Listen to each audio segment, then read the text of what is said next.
Okay, we're coming to you. Ready?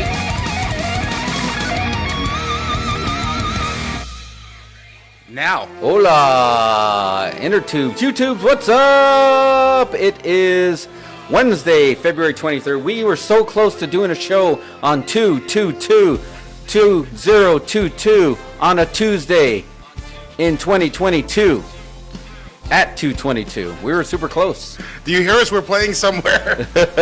So Who's playing us? Oh, I do hear us. Audio issues. Yeah, where is this playing? I don't know. Where else is this playing? Is that on your phone? All devices, checking all devices. No. Oh, that's muted. Oh, I don't know. Okay. That's good. That counts as a view, YouTube. Don't take that back. That counts. That counts, algorithm. Those are multiplied. Don't you motherfucker, you. Don't you play with me. I still hear it. That's your phone or your computer, bro. Oh, yeah, I do. My phone.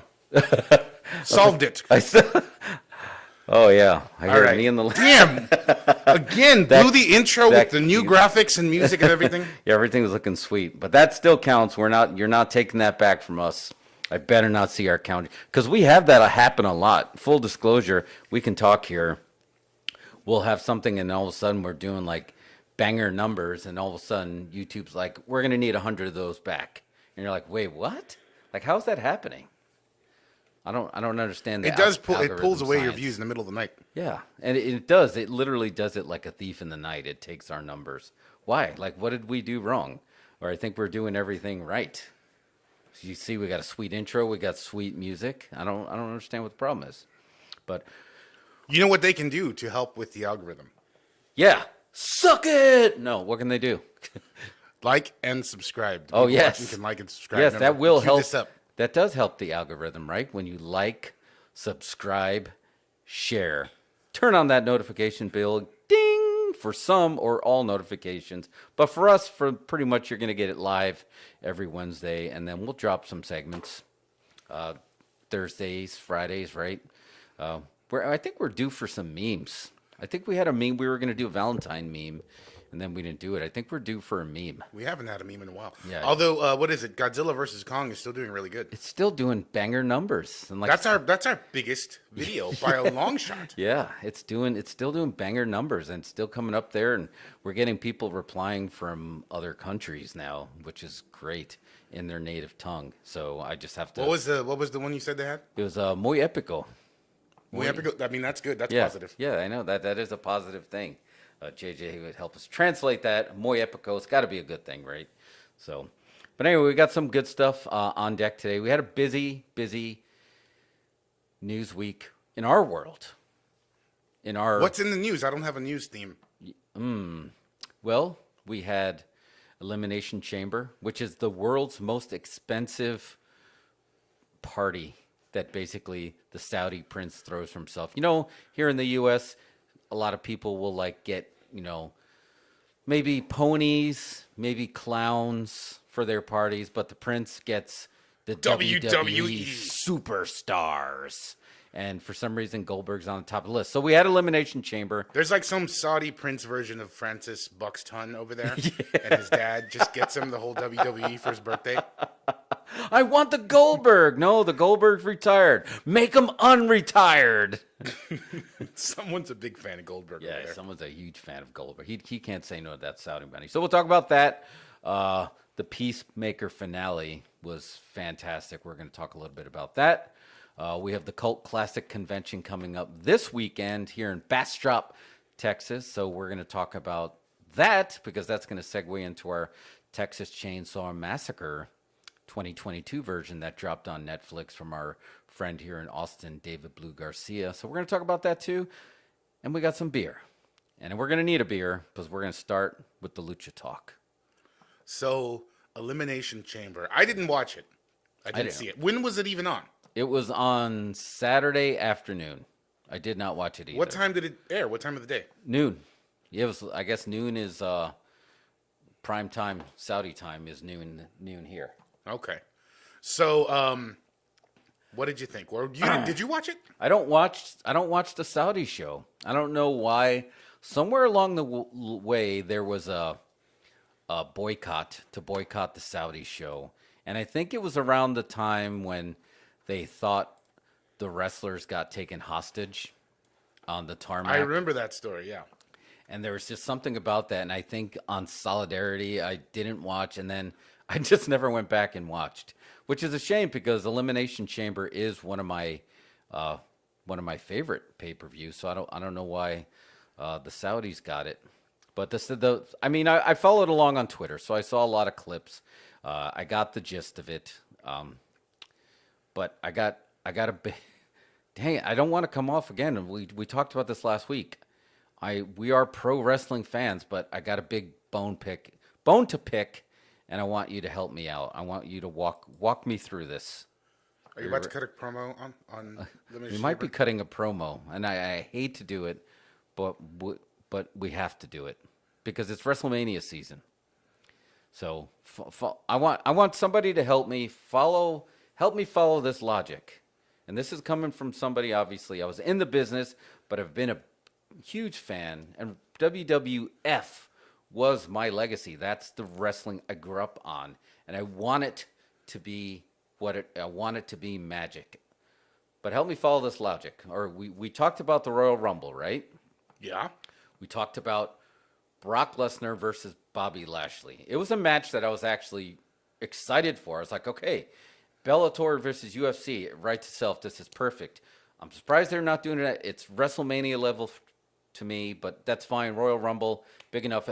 We're getting it. And it feels like a shoot fight. Yeah, it does. And yeah, you feel like it's going to be a great fight. So Brock has the belt, right? Brock has the championship belt. So Brock loses to Bobby Lashley. Okay, so he drops the belt clean, and I don't have a problem with the finish. I know Brock doesn't need a belt. Brock is Brock. Brock is the modern day Andre the Giant, where you can put Brock Lesnar at the top of the card and he's a main event, whether he has the belt or not. Would you disagree with that statement? He is their main attraction. No, I don't disagree. I mean, like Roman is their everyday in the grind main attraction for the males, but Brock is like Andre. He comes in, okay, Brock's got it. So anyway, Brock drops the belt. Okay, fine. So now Brock has to get a journey back to the belt. So they throw him in the Royal Rumble. Brock wins the Royal Rumble. Boom. Okay, Brock basically already has a rematch clause. So you know he's already getting a rematch for the belt. But now he won the Royal Rumble, so now he's got two shots at the belt, right? Technically stashed away. The shot at WrestleMania where he can pick any championship he wants, and then he got his rematch with Bobby Lashley. Okay, fast forward here to the Elimination Chamber. They have this. So not only is Brock Lesnar in this match, and he's already got 2 shots at the title, but Bobby Lashley is in the Elimination Chamber match. And Bobby Lashley has the belt. So now the belt is on the line. So Brock has his rematch clause. He has the Royal Rumble win. And now he's getting a shot at the title in the Elimination Chamber. And then he wins it.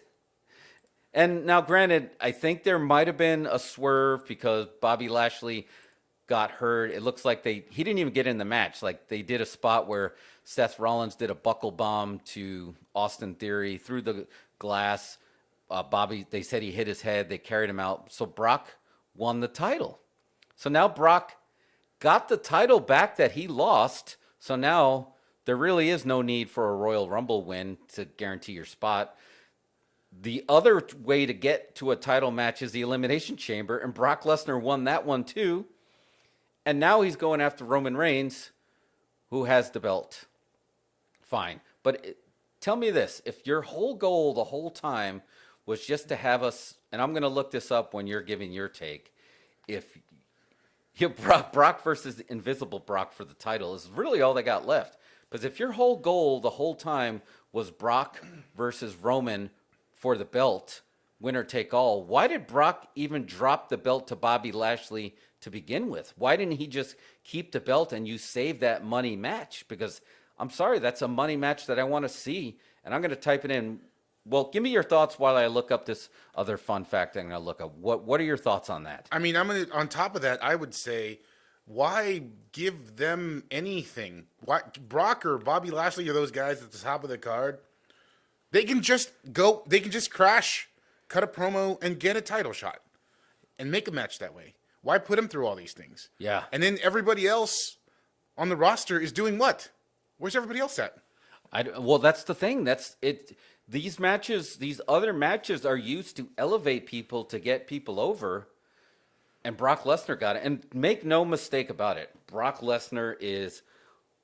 I like Brock Lesnar. I pay money to see Brock Lesnar. I was a huge Brock Lesnar fan when he was in the UFC.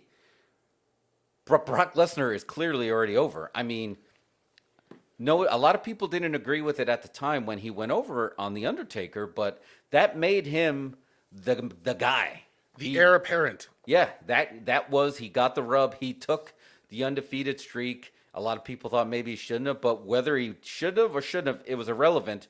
He was over. He doesn't need any of these. There are guys that need these matches to be elevated. They basically, what happened to the Big E push? Big E should have been in the running for one of these matches to get back in the title picture, or else he's just kind of like, you had a little bit of run and now you're pushed to the side again. He needed the win.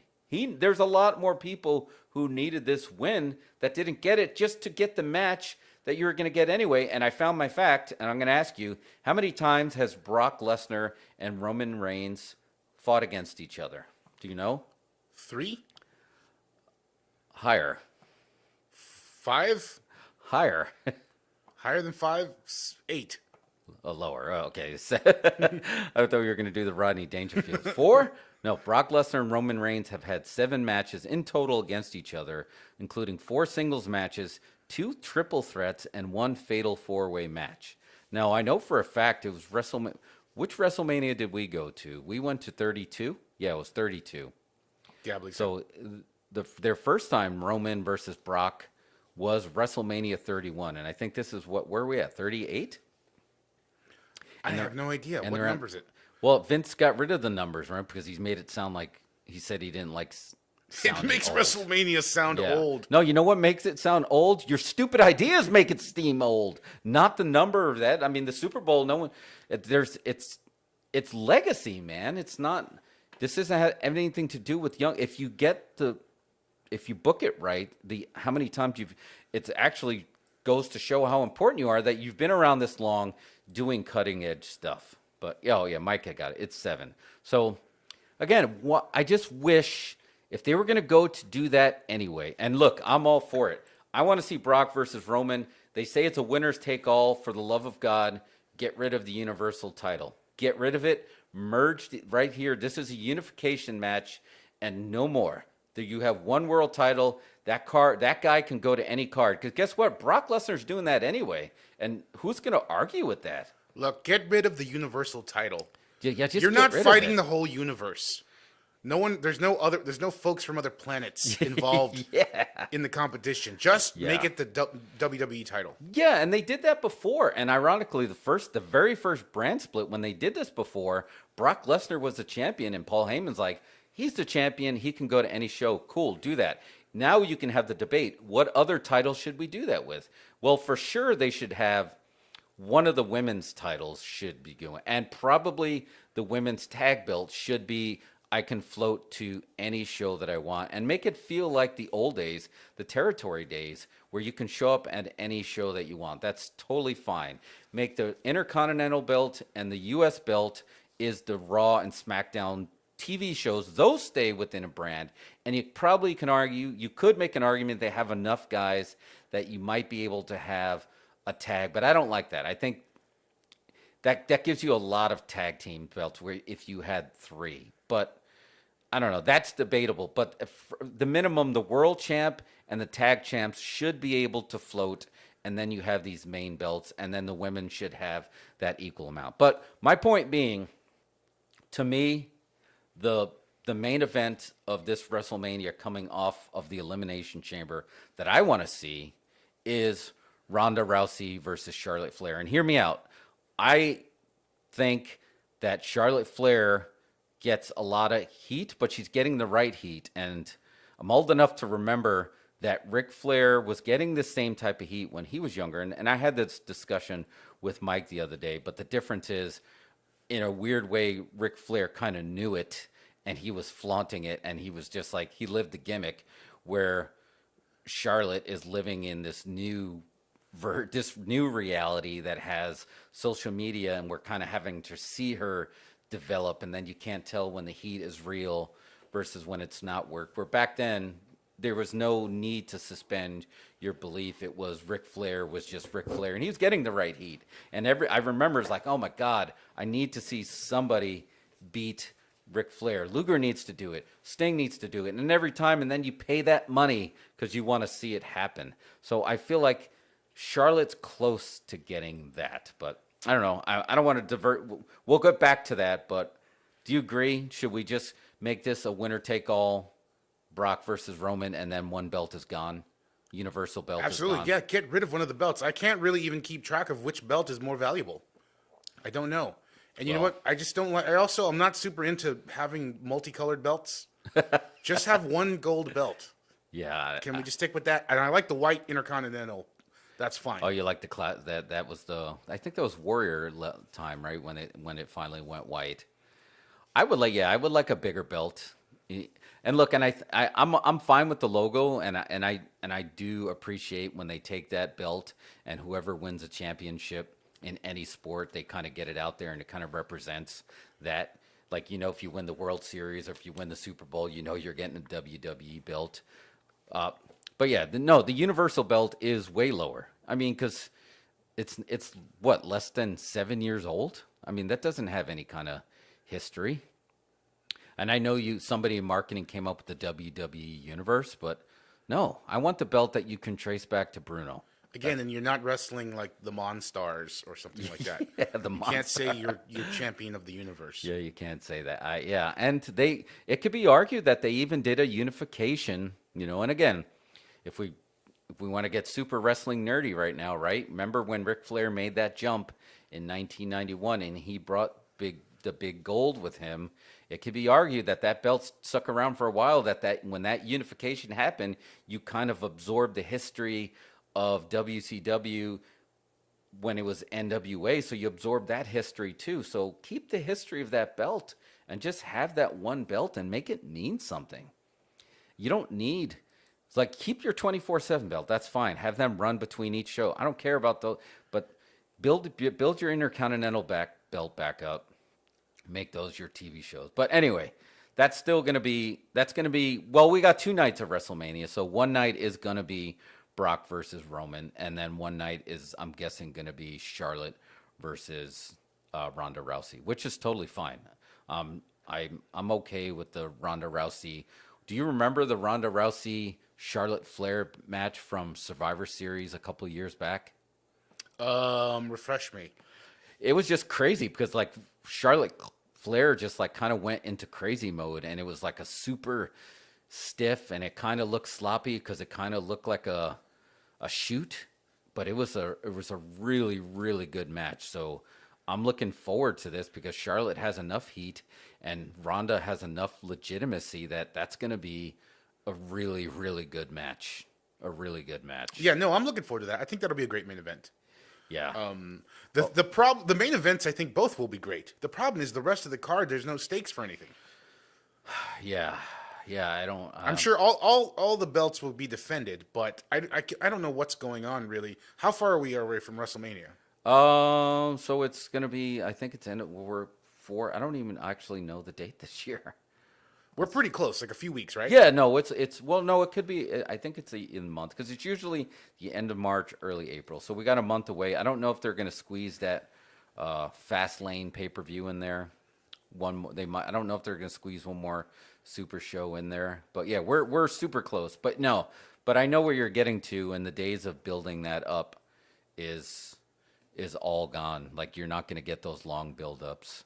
Oh yeah, Mike said Logan Paul and Johnny Knoxville only listed talent on the undercard. Yeah, and they did have the Logan Paul reveal on Monday Night Raw. Did you see that? I did. Is that a Yeah. good thing that Logan Paul? I don't understand what's going on. Like, I understand he's getting big in the boxing world now, right? So He's that's huge kind in of the his thing. boxing Yeah, world. he's Yeah. pretty big there. I think it's a good thing. I don't have that one. I don't have an issue with at all. And they got Miz in there, so he already has that reality TV vibe that he always had. So I think he's a good person to put it with. And Ray is the vet in there, so it's gonna do it. I'm a little bit nervous about. I guess. Well, I'm intrigued by this match because Dominic is still pretty young, and Logan Paul obviously, with the boxing, I'm assuming he'll do good business. But like that's the when those two get in the ring, because I don't think Dominic has enough experience to be able to walk Logan Paul through a match, and you might see some crazy stuff there. So I'm actually okay with that one. Yeah, well, I mean that's fine. I guess WrestleMania has always been about celebrities as well. Yeah, that's why I have no problem with that. I don't know. It just anything involving celebrities in WWE, I'm always questioning it. I just don't. I don't know. I don't get it. Well, Mike made a good point here. He says people will always pay good money to see the Paul brothers lose, even when they don't lose. The Paul brothers are doing what I was talking about, what Ric Flair did. People dislike them so much that they want to pay to watch them lose, but then they don't lose, which is just better for the box office because then each time they get in the ring, people are going to continue to pay more money. It's like a carnival game. Yeah, you can't win. Yeah, it is the car, but people are going to continue to pay. So I'm cool with that match. But other than that, like you said, the celebrity undercard and those two main events, there hasn't been a huge build up to this. So let's go through the Elimination Chamber match and see how it's set up for the WrestleMania matches. So, all right, you have to walk me through it again. Yeah. I didn't really all right, see so it. we had the Ray versus the Miz. I mean, and that was the Prince's pre-show match. Ray went over, but I think they were setting up basically for Mysterio's. And this was a cool swerve that happened on Raw that they did Miz's mystery partner, and there was a few people that were waiting for that Cody to walk through, waiting for Cody to walk through. They're going to stretch that out for sure. Yeah, I think they're going to have that for a while. I mean, I think they need to do it at Mania, but so anyway, they had that. We talked about Roman Reigns. Oh no, but Roman Reigns fought the Prince's favorite wrestler Goldberg, and he actually choked him out. Goldberg cut his head again. I don't know, but this time he cut like the side. How did of he cut his head? It's Goldberg, man. It's just like he always finds a way to hit his head and bleed.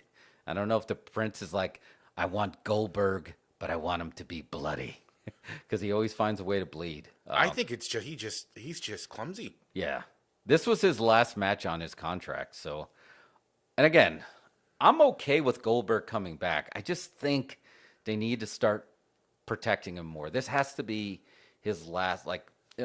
Goldberg versus Undertaker was a dream match, and it almost turned into a nightmare because Undertaker almost died. For real died. The dead man almost died. Oh yeah, that was. I mean, it was really, there's a little bit of risk of putting him in there with Roman, but that's just Goldberg's style. I mean, he's another guy that you'd pay to see him because it might turn into a shoot fight. I mean, he's stiff on himself, so how do you think he's going to be on you? But anyway, Roman choked him out. I mean, Roman actually got him to tap out, and props to Goldberg for giving him that legitimate loss with the guillotine choke. But that was really not setting up, because we know that's just building up Roman stock, because make no mistake about it, Roman is the top guy. And it was a very cool feeling to have the whole standing in Kingdom of Saudi Arabia, acknowledge me. Did he say that? Yes. Oh wow. That's awesome. To me, that's great. And right now, I'm a huge Roman Reigns fan. He is their number one guy, and I was there with you at WrestleMania 32, looking for the exit and pulling the let's leave the show early, and we're walking out while Roman Reigns was in the main event. And now fast forward, and he's the guy that I actually want to see, because I don't know if it's just they're finally putting him in the position where they're letting him be booed, or he's got Paul Heyman, and Paul Heyman's not going to let him let them book him to do dumb stuff. But Roman Reigns has been doing fantastic work since this heel turn. And I told you about one of my favorite matches in a long time was when he actually had the match with his cousin in that cage match, and they were crying, and they turned it into a family affair. And I was like, man, this was really like emotional. He's like, I'm sorry, I don't want to do it. You're my blood, you're my oos. But then he did it anyway. But then they got the Samoan Mafia, which we talked about. We were booking that a long time ago, right? We wanted them to be, and now they're the bloodline, and Right. I'm all for it. So they're doing great work. Oh, I'm sorry. Yeah, Mike corrected me. He didn't tap. He passed out. Goldberg did pass out. He passed out for real. Yeah, he did pass. I don't know. His head was legit turning purple too, so it could have been something. Maybe maybe Roman had it in there a little bit snug. So, but yeah, they had that match. The female Elimination Chamber. Let's talk about that because they were already setting up for Ronda versus Charlotte, but this one was Bianca Belair, Doudrop, Liv Morgan, Nikki AF, and Rhea Ripley, and the surprise return of Alexa Bliss. And they're slowly pulling her away from the Fiend gimmick. Yeah, slowly changing her character. Yeah, she's seeing a therapist. Yeah, and they're sort of like pulling the makeup away. She's looking less mentally ill. She got a nice pop. She got a really nice pop, and she actually got a swerve that there for a minute there. We really did think that she was going to win, but Bianca Belair went over. And again, I heard this somewhere. You shouldn't have to do mental gymnastics to get to where we want to get. We talked about this. The whole Bianca Belair last WrestleMania basically got anointed as the next big thing. And then they blew the Becky return by having her beat Bianca for no apparent reason in 10 seconds, similar to, the WrestleMania 9, get the belt off Brett and then put it on Hogan, and Yokozuna's in the middle, and they kind of did that with Bianca. And then she had to bop her way back to get here. And now we're going to get Bianca versus... Who is she? What? Well, now we're going to get Bianca versus Becky Lynch at WrestleMania anyway, because Bianca did go over, even though they teased Alexa might. And again, this is just like, this could have been set up properly, and we still could have got to this same spot of seeing Bianca versus Becky, where they could have protected her at SummerSlam, way back at SummerSlam, and they could have turned it into a triple threat, and they could have put Liv Morgan in there, who has already had a little bit of steam, and then they could have been like, you never beat me, this is time, and they could have built it up. But anyway, we're getting Bianca versus Becky Lynch. I don't know if you're excited to see that, but the good news is somebody got that memo, and they're kind of leaning into that whole, you kind of screwed me. They kind of screwed me at SummerSlam, so now you're going to have to, Becky was like, they used to love me, and now because of you, they're booing me because I beat you quick. So at least I think the best way to do is acknowledge that and put it right in everybody's face. Yeah, I agree. Yeah, so, they screwed it up from the beginning. It doesn't feel like a payoff to anything. So. But it could have been. It could have been. You could have had, if you wanted, big time Bex, if you wanted her to be a heel, that should have been a little bit more clear that's what I think people, again, it took mental gymnastics and people were more confused than they were anything. Because I don't know if Bianca was over enough at that moment to turn Becky heel in the way they wanted to turn her heel, if they wanted to turn heel, or if this was just a knee-jerk reaction to fix that, because Bianca just won the belt, and her and Sasha had that magical moment, because remember WrestleMania night 1 last year stole the show, and night 2 was kind of flat, but everybody was digging night 1, and that had a lot to do with those two ladies. So, but she wasn't over there enough to do that, and it reminded me a long time ago when they basically tried to do a reverse, they tried to do the switcheroo. When the switcheroo works, it works well when you have Stone Cold and Bret Hart. That switcheroo worked really well, where now Bret became heel and Stone Cold became the babyface. But there's also a bad time that it didn't work, where you had Demolition and they were trying to flip-flop the Powers of Pain, who were babyface, and Demolition was heel, and they try to flip it, and they try to use Mr. Fuji, and didn't work, and people were just confused. And I think that's kind of what happened with Bianca and Becky. People were just really confused. So they got They could have taken a little time to turn her. Yeah. They could have taken an episode of Raw or two just to turn her. She could have come back, beat Bianca quick, and that's fine. Got a huge pop. She was going to get a pop anyway. And then when she goes on Raw, she can start talking smack. I'm still the best, blah, blah, blah. Yeah. I'll suck. And, turn her a little bit and then go into the big-time Bex gimmick. But the fact is, the way they set it up, she turned heel off screen. Yeah, it was. She just people showed up, confused. and we didn't even know she was heel. No. Yeah. If they were going to beat her, if she was going to beat her in 10 seconds, then I would have had her flip off the crowd, even if you just blurred out the finger, and with no explanation, just like, screw you guys, this is my belt, and walk away. And then people are going to be like, wait, what just happened? Because people were saying, wait, just what happened, but not in a good way. Yeah, and it didn't look good. Like, it was just bad all around, Yeah, it was real botchy. But be that as may, they both can work, and Becky is a great heel. I have no problem with her being a heel. I don't know how that affected her merchandise sales. Were great, and I don't know if they were great, so it may have hurt her pocket and creative. So hopefully, but she is great at getting people over. I did enjoy her program that she was doing with Doudrop and Liv Morgan, and now Bianca. So hopefully they can make something of it.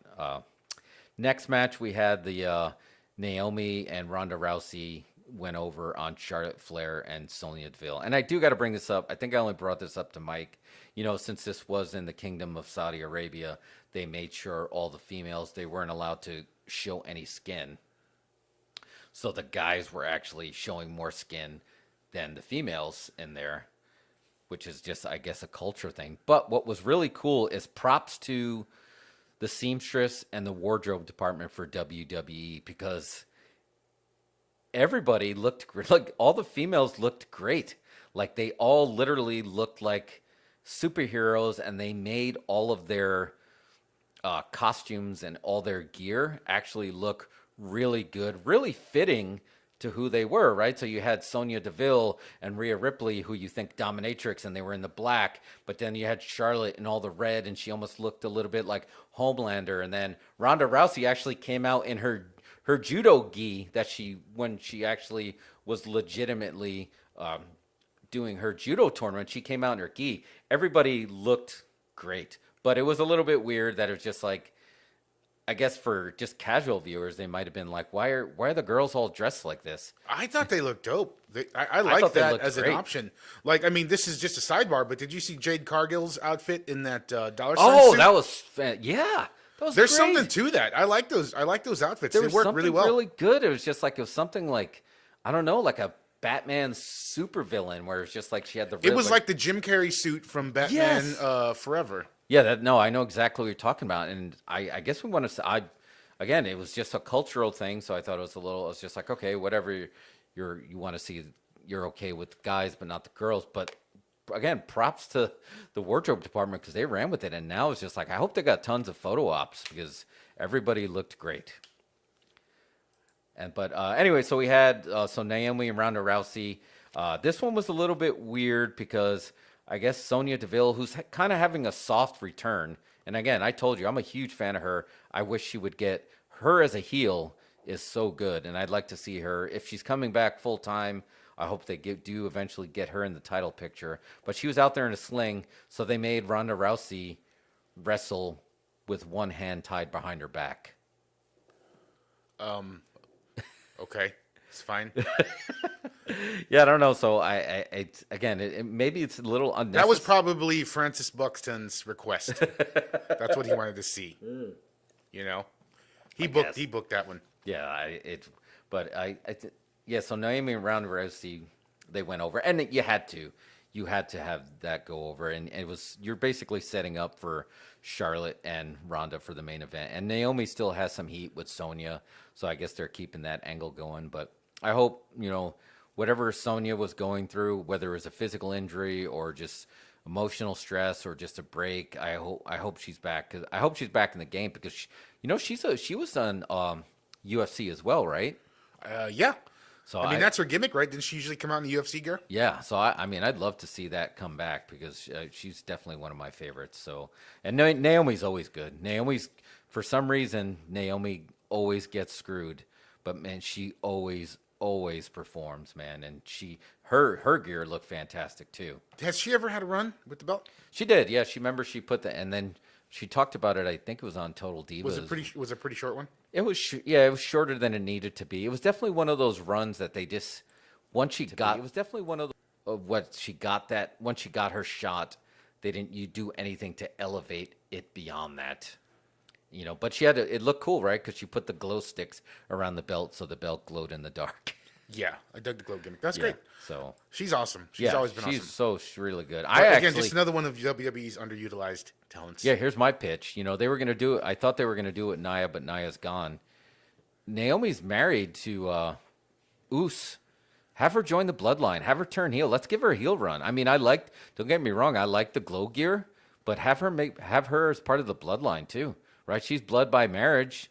I mean, if you really want to run it like Mafia, you're going to have that, you know, father-son Hauchaguchi. Maybe she's going to be the wife that gets in there and wants to take over. I like that. That would be good. Yeah, let's do it. So that'd be a nice, if you want to do something different with her. Next up, we had Drew McIntyre versus Madcap Moss. Falls count anywhere. The big news on this match was Madcap took an awful-looking bump and literally just lawn darted himself right on his head. They almost got turned into the Ram Man action figure. Yeah, from He-Man. Oh, it was a terrible, terrible bump. It's one of those ones that, again, I didn't watch it live. I kind of just was going through the highlights, but even seeing the clip, you just wince. But if I saw it live, I definitely would have jumped out of my chair. So glad he didn't break his freaking neck. Looked bad. And then the match that stole the show. Becky Lynch going over on Lita. Lita, hashtag, you still got it. Lita definitely went in there and just like really went balls to the wall with Becky. To the point where it's just like, does Lita come back and get a Goldberg-like run with the title? Would you like to see that? Maybe. I don't know. How would you gauge her performance? Again, I want to go back and watch the whole match, but from everything I watched, she looked like she didn't lose a step. She looked like she didn't lose a step, and she was another one. Her gear looked great. They gave her basically the Team Extreme gear, but she was wearing a bodysuit, so her thong, or like Becky Lynch calls it, my tongue. I used to get in trouble because I had my tongue.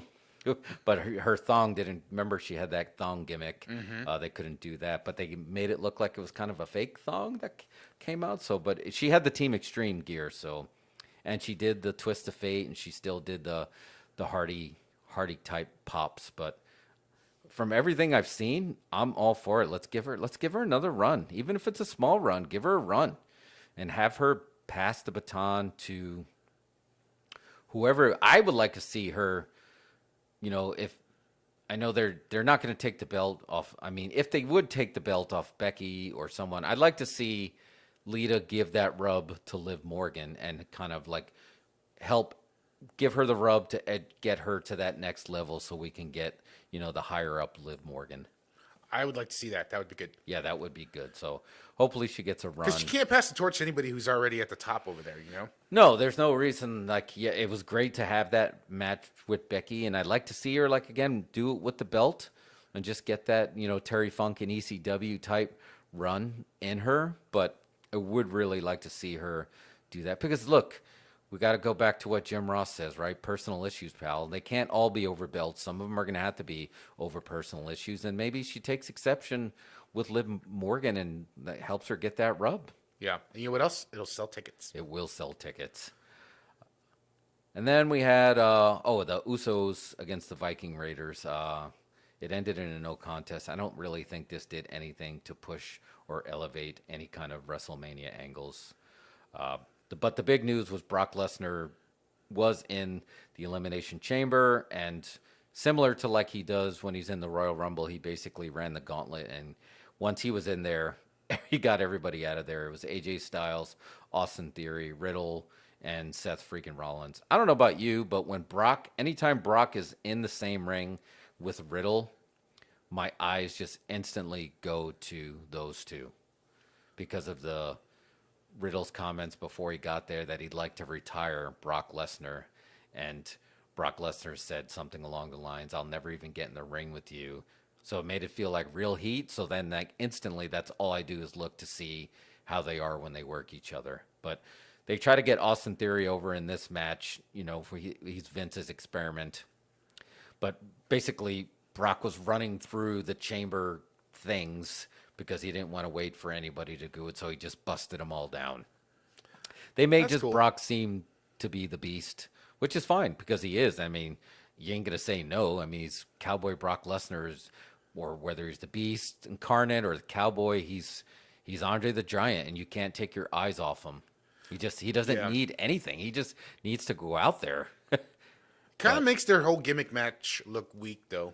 Yeah, they didn't need it because I guess if it was a shoot, Brock Lesnar's probably going to go in there and do exactly what he did, and nobody's going to argue with him. But he doesn't need that. He's Brock Lesnar. You don't need to see that. You can put him he can be gone for 3 months and he can come back and say, "I'll see you next week at WrestleMania," and he's going to sell tickets because you're going to be curious about what Brock Lesnar's going to do. But that was the gist of the Prince's birthday party show, if that's what we want to call it. Well, happy birthday to Prince Francis Buxton. Yes. And I hope he gets that bicycle eventually. Yeah, he's going to need that bike. But I think that's good. Let's have a beer. I think we earned a beer talk. All right. Let's throw it to we got a new sponsor here, so we'll throw it to commercial, and I'll go grab our beer. All right, let's do it. Out on the town.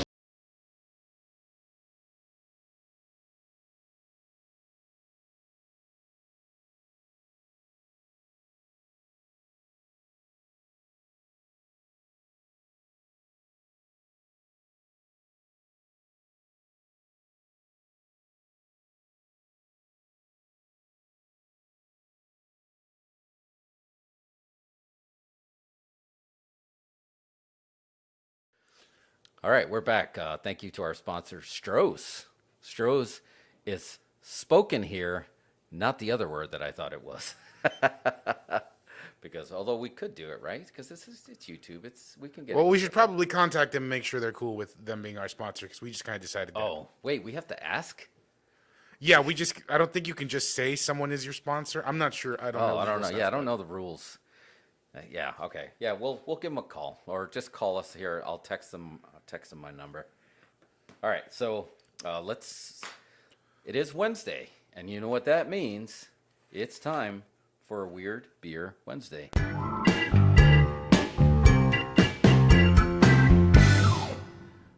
Thank you to our cousin Primo. Can he be my cousin too? But we call it Cousin Primo.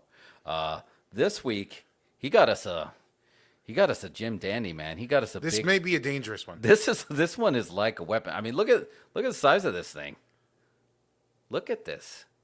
It is called Moon Butter. Like butter.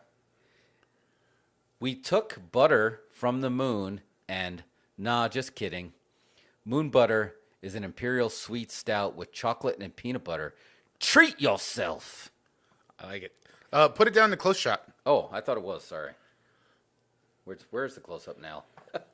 I marked it with that sticker there. Oh. Is that where my laptop is? Yeah. Here, there we go. All right, that's not working. No? No. Do I need to Just go put back? it. Just put it in the. Yeah, it's good. It's got to be on the sticker there. Okay. The sticker is the focus. Laptop. Yeah. There we go. Now it's there. Boom. There you go. All right. It's from Angry Chair Brewing. But look at the size of this thing, dude. This is I feel like I want to just shake it and pop the top on this sucker. But I did not know it was chocolate and peanut butter. Spin that sucker around. What's on the back? So it had the story. They took the butter. Artwork by Will Raston. Will Raston. Do we have an alcohol content on there somewhere? And it's Angry Chair Brewing out of Tampa, Florida. Shout out Ybor City, baby. 2021. Yeah, you definitely could hurt someone with this thing for sure. Let me look it up. What is it? Moon Butter? Moon Butter. Imperial Sweet Stout. I do not see.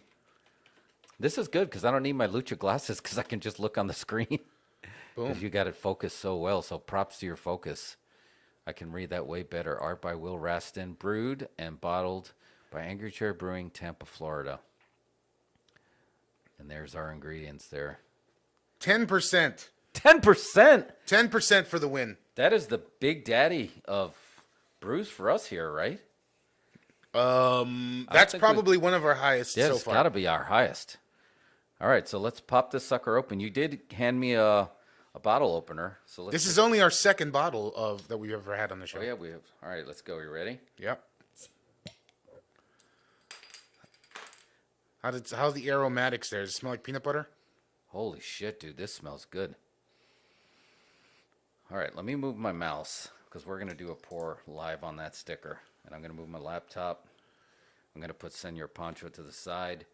Nice and easy. Nice and ready to easy. go. Tilt Ready? that glass. Tilt that glass. Go nice and slow.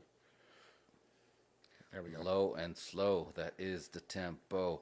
Let it go. Let your beer flow. Slow and low. That is the tempo. Thicker than a Snicker. Not a lot of carbonation there either. No. I think there's no room with all the alcohol count on there. All right, let me get another one in here. Wait, are we going to kill the whole bottle? I mean, eventually. Holy shnikes. All right, because, yeah, that's like a full, that's a full Senor Pancho. That is like On a snowstorm night. Yeah, there is like literally no head on this shit. Like it's legit. Like that was it. It was like an angry, short fuse stick of dynamite head. It was just like that's it. That's all you get. All right. So how does this? Do we show the same commercial when I walk it over for you? No. We got another commercial. We got another one. All right. Let's throw it to our other sponsor. I'd sure like another Stroh's. Oh, wait. Alex? 2 cold Stroh's. Where do you see this? Just open the refrigerator. Just open one bottle. Just open the other. Now he's pouring yours. Now he's pouring mine. Alex, you better be drinking your water. From one beer lover to another Stroh's. All right. Okay. We're back. That was I guess we should call them. Let them know that. It's like, Just let them know that they're our sponsor now. They should know that they're our sponsors. But yeah, I mean, those are.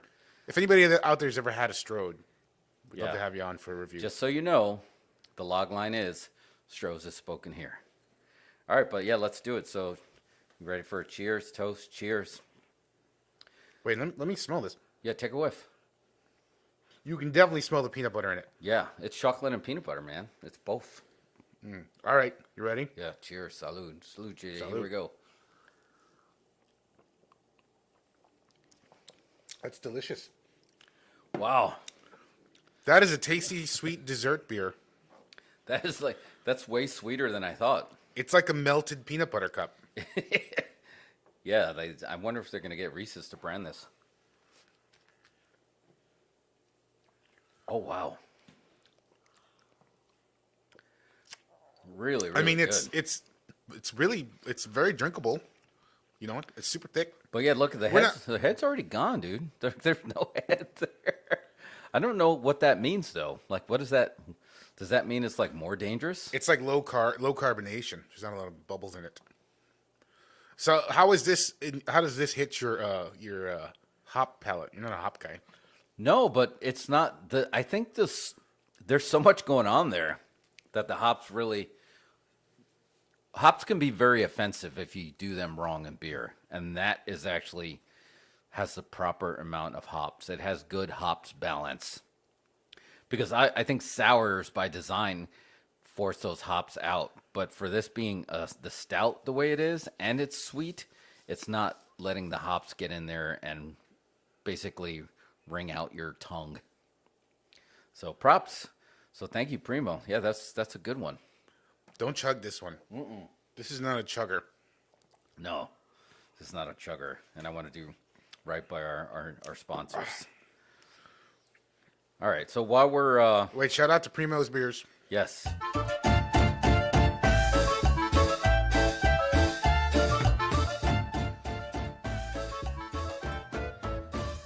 All right, that was a little loud. My bad. No, I know. That was fine. I think the volume was fine. And yeah, shout out to Primo. I think he's better at shopping for weird beer than I am. He does. Yeah, he gets them from all over the country. He 'Cause like I he brought you trades here- he trades beers like baseball cards. Oh, okay. That's right. I remember you say actually they meet up at like stadiums and like, is he a home brewer too? He's not a home brewer. He like looks around for the special editions, and he's on groups and stuff where they trade with folks that have them from other, and they meet up and trade. Me, I just go to the bodega down the street and I pick up something. Key lime, rainbow sherbet? Yeah, sign me up. I don't get further than the ice bucket at the front of the gas station. Oh man. So while we got some beer in us, and we're still kind of in the lucha mindset, let's talk about that Peacemaker finale. What are your first thoughts on that? Called Aquaman a dickhead. That was pretty good. I'm sure a lot of people empathize with that. Did you see that one coming? Did you see you heard the rumor that there was going to be a cameo, and then basically there was 4 cameos, but 2 were like legit cameos that wow, I did not see that coming. Well, I feel like it's one overall cameo because it's basically a cameo of the Snyder Cut. Or Yeah. is this the Josh Cut? This is more the Josh Cut. No, I think this is the Snyder Cut because I did not realize how much of a history that James Gunn actually had with Zack Snyder. Because what did he write? He wrote the first Dawn of the That Dawn of was the Dead it. remake. Yeah. So I think this is going to be more Snyderverse because they have history. And here's the hot take. Maybe you let James Gunn and Zack Snyder, instead of fighting them on that, why don't you just give them the reins? Because you can't give James Gunn the reins on everything. But clearly, he knows how to get somebody over. And that's it. John Cena, if you get him in WrestleMania, you're going to be lucky because now he's a megastar from this. I think this show was great. It was so good. It really highlighted how well the Suicide Squad movie was that a lot of people didn't get to see. But in a weird way, it became better because you got to focus on one of those characters. And he got everybody over, including Peacemaker, which did this work because of John Cena's wrestling mentality where the best wrestling characters are just heightened versions of themselves. And this just got to be John Cena, who was rumored to have like a really weird and quirky, if you follow his Instagram feed where he just posts weird shit. And now he just became the Deadpool of DC. Yeah, I mean, I think he just kind of he's really fearless as far as doing silly shit and humiliating himself. You know what I mean? Yeah. And I think that blends well with James Gunn's style. Yeah. You know, because he's really good with doing something like really heartfelt and emotional, and then somebody gets their face blown off right after. You know what I mean? He's got that tone shifting that he does. I think he just fits really well with that.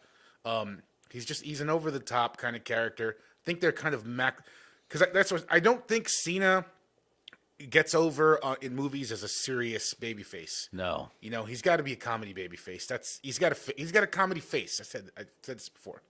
Yeah, I think you're right, and I think they need to lean into it. And this was perfect. You got the action feel because he looks like an action figure, but like you said, he also has that weird comedy chops because you remember his comedy stuff more than you remember his serious stuff. Nobody really wants to talk about the Marine, right? Nobody remembers 12 rounds. No, you don't remember any of this. But I mean, The Rock went through this too, right? You barely remember him in that last Fast and the Furious movie. No. Except I was like, man, he's just really too big to be sitting in a car like that, is all I really remember. But other than John Cena, who, again, other than breaking the fourth wall, would you say that he's on par with Deadpool on how fast and improv, and maybe they workshopped it, but it felt like Deadpool works because Ryan Reynolds is Ryan Reynolds. Did we get that same thing that Peacemaker worked because John Cena is Peacemaker? Yeah, I think to an extent, yes, for sure. Yeah. And again, it's just his comedy chops that make it work. And full disclosure, 0 times. If I had a dime for every time I fast forwarded that Peacemaker intro, I'd have 0 dimes Shout out to Enzo Amore. But yeah, I never fast forwarded that thing at all. Did you ever fast forward it? I couldn't. I couldn't stop. I did. I watched it the one time. I have a fast forward. I watched it every single time, and each time I focused on a different character. And then I saw a YouTube breakdown, and he basically said the entire season is explained in that opening crawl. Okay, now I got to watch it again. Yeah, and I was just like, and then I went back and watched it, and I was like, oh my God, he literally told the story of how things were going to unfurl. Is that a word? Unfurl in the intro. And now it's just like, what do they do on season 2? Mike had a great idea. He's like, maybe use the same song, but this time it's going to be like synchronized swimming or something. But like, I don't think you get a different song, but it's James Gunn, so maybe he does get a different song. But everybody in there, Hardcourt, Adebayo, Economos, Diebeard, Vigilante, they stole the show. Even Judo Master.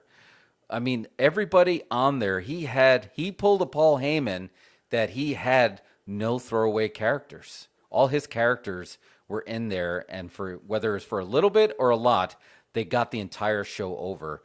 To now, at the end, when you had that cameo, he basically called, the Justice League assholes for being late. And now it's just like he just bumped himself up to that level, right? Is he now on level with the Justice League? Well, I mean, he exists in their world, and like aside from the villains, which are aliens, the show is pretty grounded. Peacemaker doesn't have any superpowers that I know of, does he? No, just his helmets. Right. So yeah. So like the whole show is pretty grounded, and then when you see Justice League as part of the world, it sort of gives the whole show the rub. Yeah. No, I think it did, and the body doubles that they got for Gal Gadot and Henry Cavill were spot on, where those silhouettes looked exactly like them.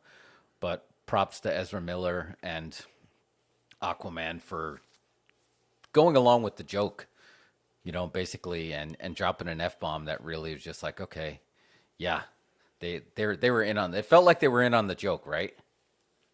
Absolutely, 100%. It was interesting to me that it was just the legit Jack Snyder Justice League, though.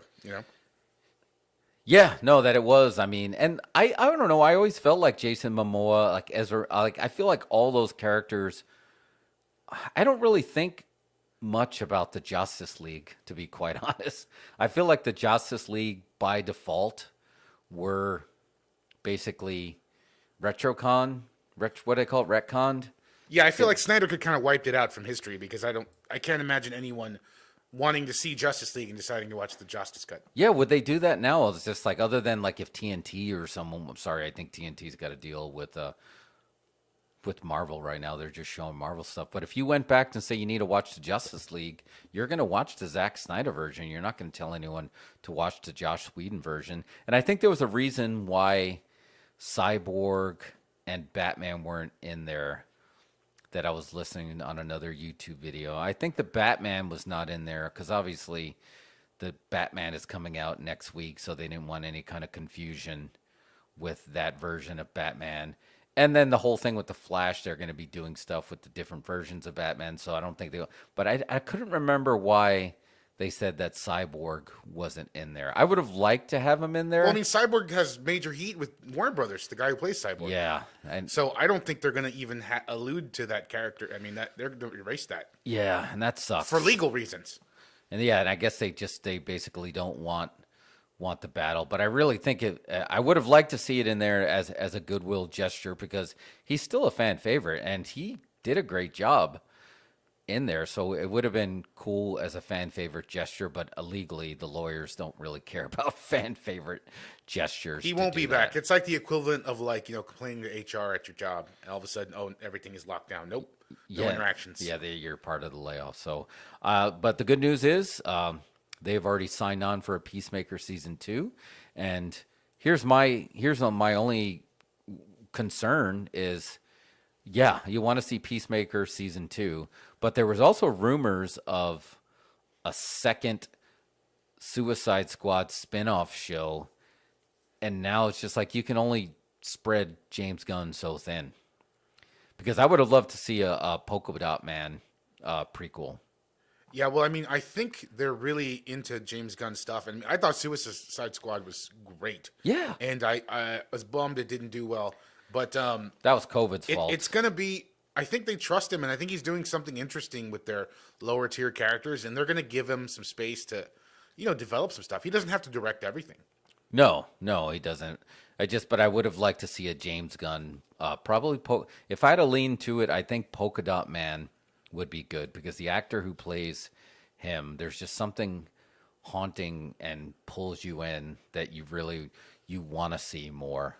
Don't get me wrong, you could probably make me feel the same thing about Ratcatcher, and I'm sure Margot Robbie would have loved to have him around for her. The Birds of Prey movie that they had come out. It was just like They could do like Suicide Squad, like side missions. Give us Polka Dot Man and Weasel. Oh yeah, in a Weasel's another 3-episode one. show. Yeah, there's just so much that he can do. But again, he's spread. So that's why we were like, you can't give him the entire Kevin Feige, because is there somebody in there that would be a Kevin Feige for DC? Originally, the plan was going to be Christopher Nolan was going to be that Kevin Feige, and even though he didn't have the comic book pedigree, obviously The Dark Knight was so well received, and they're like, cool, here's Superman, do that. And he's like, nah, dog, I'm not doing that. We'll get Zack Snyder to do it, and I'll just produce it. And then we got Man of Steel, which I liked. I had no heat. I got no heat with Man of Steel. I think it's good. Yeah, I think it really, I don't know why. There was actually, I think on Rotten Tomatoes, there's like a debate that it was actually rated lower than the Bryan Singer Superman. I don't see how that could be. Yeah, I just saw a meme that had them next to each other with that rating, and it said, "Go home, internet, you're drunk." It's good, and I think time's going to be good to the whole Snyder trilogy. Yeah. Because you've got Man of Steel, and then the Batman versus Superman director's cut or whatever Right. is really good. Yeah, that one, that whole, the studio notes, you can tell fouled that up, and they didn't do that film any favors. And you're the one that got me wise to the director's cut of that, because again, also highly recommend the director's cut of Watchmen holds up so well. The one with the cartoons and all that in it. Yeah, it really holds up really well, and I think he got a lot of slack for that movie, and because it was the unfilmable comic book movie, but he did a really good job at least capturing the feel that you realize you're watching. I mean, and he was doing this, years before the boys, where people were before Deadpool, before it was acceptable to have an R-rated superhero, and he was doing this. So I don't know. I think he gets a bad rap for sure. Here, And, HBO, do Watchmen. Just do the original book series as episodes. Whatever, 12 episodes, one for each book. Just do it now. Why would you just go ahead and make that? I think they got the rights, right? Because They have the rights. They did the sequel show. Yeah, they did the sequel. But they're not show. doing a sequel to the sequel. So I'm saying just go back and make the original one. Oh, yeah, You I can would just like do it. that. Why not? Yeah, that would be cool. Because I mean, Lindelof, was it Damon Lindelof who did that, or is it Carton? No, it's Damon Lindelof. He did it, The Lost Guy. But I like that show. I was happy. I thought it with was great. I enjoyed the hell Yeah. out of it. The ending didn't totally satisfy, but I mean, No. I thought the show was great. And Yaya was in there as Dr. Manhattan. That was kind of, I guess I was so used to the other actor playing, and I understood it was like he went into a different vessel. That felt a little like, I don't know, he just reminded me of the blue man painted on Arrested Development. So it was just really distracting that you kind of wanted to see the glowing blue dong guy version. Not that you wanted to see the glowing blue dong, but you know what I mean. It was very distracting. When Well, we he was did get a just blue dong in that series as well. We did, right? But I'm just saying, just do the original Watchmen now. If you have rights to that property, make it. That's money. That's HBO Max money right there. And it's just like now it's unfilmable. Maybe Alan Moore said it was unfilmable because you couldn't do it in 2 hours. Like, cool. Can we do it in 15 hours? Because we can give you 15 hours. And that's what people want these days. If that'll work. And yeah, because now by the time it comes around to Peacemaker season 2, season 3, you'll be cool. You'll want to see him on the big screen.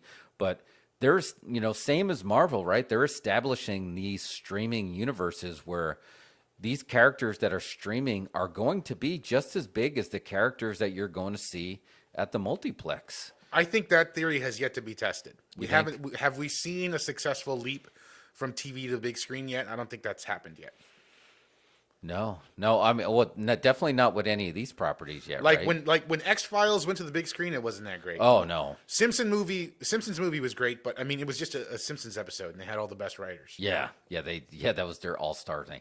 The closest we had to like comparing it to that I can think of is when they first showed the Doctor Strange trailer in Spider-Man No Way Home, and then when Wanda was on the screen, she got a pop. But she was already on the big screen first. But Right, she's been in like 20 Avengers movies. So. Right, so I feel like she got the pop because of the show, but like, have you introduced somebody that's just on the television show that, well, no, I guess it can happen. Oh, do we got a new spoiler stinger that we can put up here real quick? 1 second.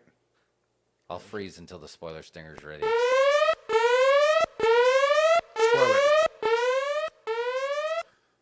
So I think the closest that we got to it IRL right now is when Matt Murdock in Spider-Man No Way Home got his pop on the big screen, because he was never seen on the big screen, and he wasn't even seen on the proper streaming service. We had the person that came, Charlie Cox came from Netflix, and that got a big pop in the screen. So maybe that, but he's never going to make it to the screen full time, right? Because the rumor is he's just going to get a streaming show.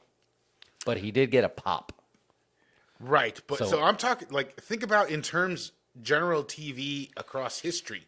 Yeah. Has there ever been a successful transition or from a TV show to a film, and it was like it worked really well and turned into a series of films? No, because even the ones that were, you're right, even the ones that were successful were revamped in a way, right? Like, so you can say the Mission Impossible, but it was different. You can say Charlie's Angels, but they were different angels. They were always different. But you're right, there was no just straight, as you see it on the television show, elevated to the theater. No, I don't think it happened. Maybe. So I think Disney still has to prove that this works. I don't know that this I think folks like having series. I think most folks prefer series now to a film. You know? Yeah. They want to be told a story, whereas a movie is like now the equivalent of like listening to a song, a 2-hour song. But I don't know. I don't know that's been proven to work yet, and I'd be interested to see if Disney can pull it off. And they may not want to do it. I don't know. They may want to see. They may want to give you your option. Have it your way. Maybe they want to do Burger King styles. Like, you want it to a show. Okay, we're going to keep Peacemaker on HBO. We're never going to elevate him to. Maybe they're just experimenting right now. That where would some of these characters do better, on the big screen or on the small screen? Because in the end, right, they're still going for all those subs anyway. Straight up, movies anyway are not about character anymore as far as big budget like stuff. It's all about IPs and high concepts. You know what I mean? Yeah. If you want to see a story, it's on TV. Yeah, you're right. I mean, that's Mike and I were talking about that as well. I mean, there is a way of a lot of like the smaller voices are being drowned out by a lot of these. Kevin Smith used this term, and I never used it before. I never heard it before. He calls them remember berries. Yeah, that was from South Park. That was from South. Yeah. Oh, they said they called them remember berries. They called them member berries. Oh yeah, and I never heard it, but he's like, yeah, some of them are so sweet. But you're right; that's the stuff that's going to the theaters, and you know what it is? None of them have the not new Vince McMahon, old Vince McMahon. None of them have the grapefruits to take the chance and take their money and risk that it's not going to make that money back. They try to hedge their bets as much as possible. But what's happening is a lot of times they don't do that, and then it doesn't work. But then you get these shows that come out of nowhere and they're really successful, but they're just hedging their bets. They don't want to risk. They don't want to risk the cash. It's kind of crazy to me that they are making movies based off of video games. Oh, yeah. And I told you, I went and saw that, and I was like, I literally got free tickets, and I had no intentions to go and see Uncharted. I was like, okay. Yeah, I mean, I got no heat with Marky Mark or Tom Holland, but I was like, I remember the game. I played it a little bit, but I want to see it, and I was like, hey, you want free tickets? Like, yeah, I'll go see it. It's at an eatery. That's fine. And I was like pleasantly surprised, but I don't know if I would say I was moved by it. Like, did it make me laugh, cry, cheer? No, but I mean, I guess I was entertained, and maybe that's all they care about. But like video games, that's another one. Has there been successful video game movies?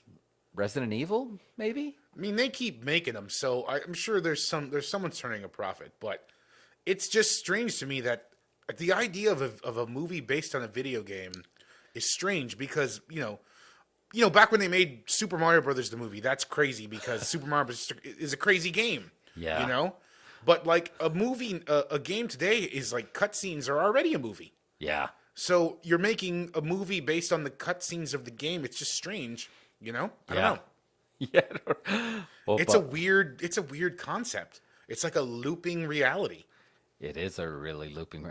Does Super Mario hold up? Was the John Leguizamo and Bob Hopkins hold up, and then the Goombas were just like the guys with like machine guns? I don't know. I haven't watched it in a while, but there's a director's cut online that we should watch and review.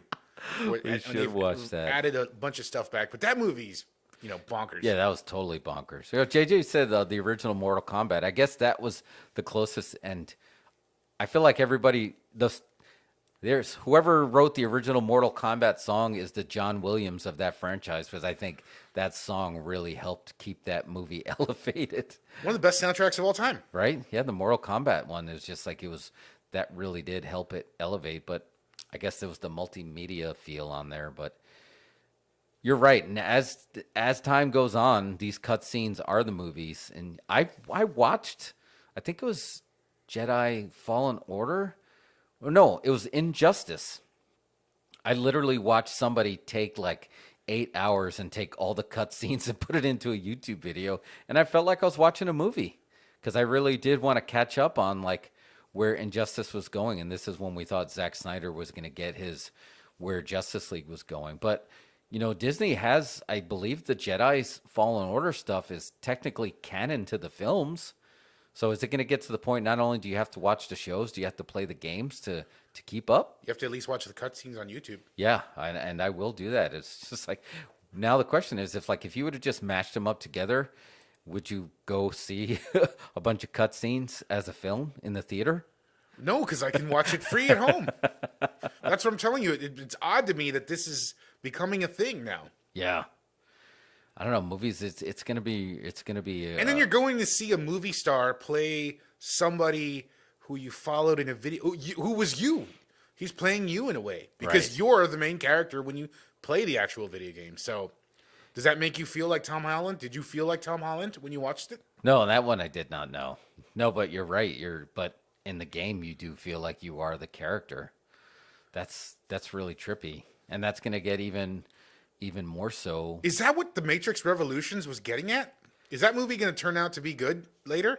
Again, I guess I'm in the minority that I loved it. I was happy with it, and I feel like the first time I feel like I was way behind, and it's like I didn't get it, and it took a lot of viewings to get it, and where I feel like everyone's like, oh, he was just making fun of his own franchise, and I think 10 years from now, people will be like, no, he wasn't. He was making fun of you.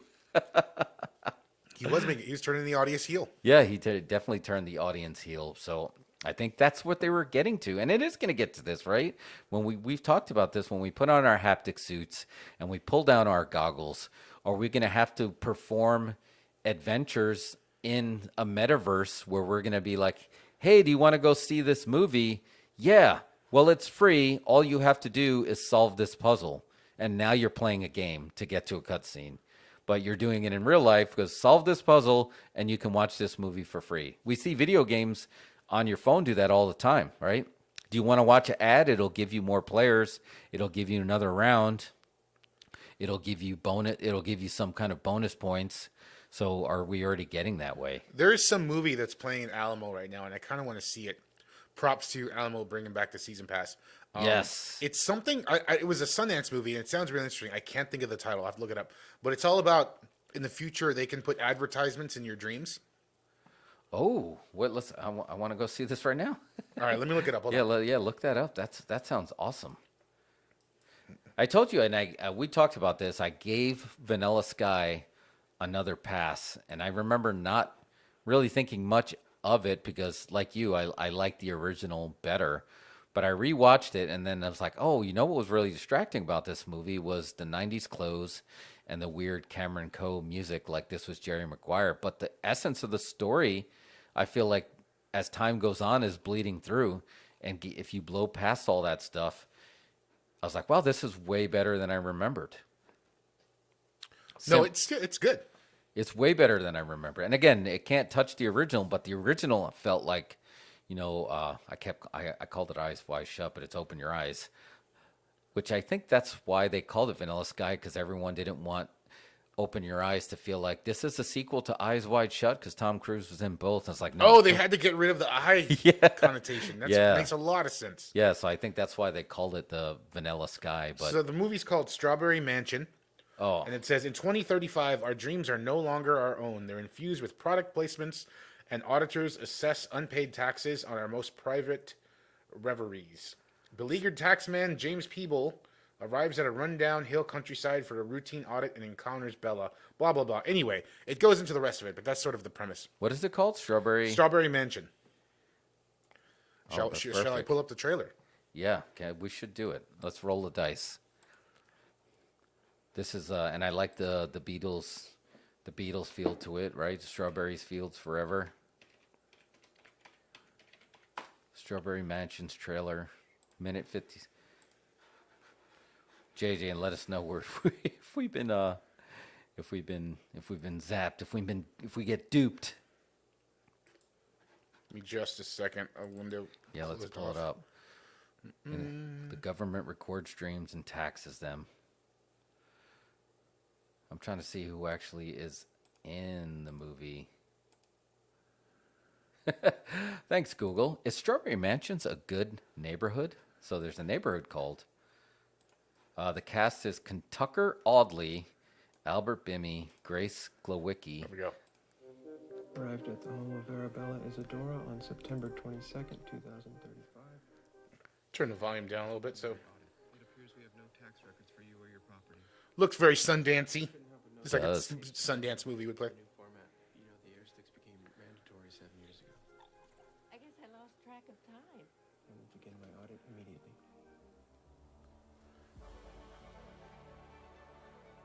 He's waking up. Where's Bella? So yeah, it looks interesting. I don't know. Oh, this looks great. Of course. Oh, got a stop motion skeleton? Like Sinbad? Was that Oomph Cola? They're trying to kill you. Come on, we have to go. Why are they trying to kill me? Because of what you know. Oh, man. All right, this might be this weekend. Oh, it really does. They got Sinbad in the Eye of the Tiger looking feel. So this is a movie. You see, this is a movie you go to the movies to see. Yeah. Right? This is like an experience you could have. Oh, absolutely.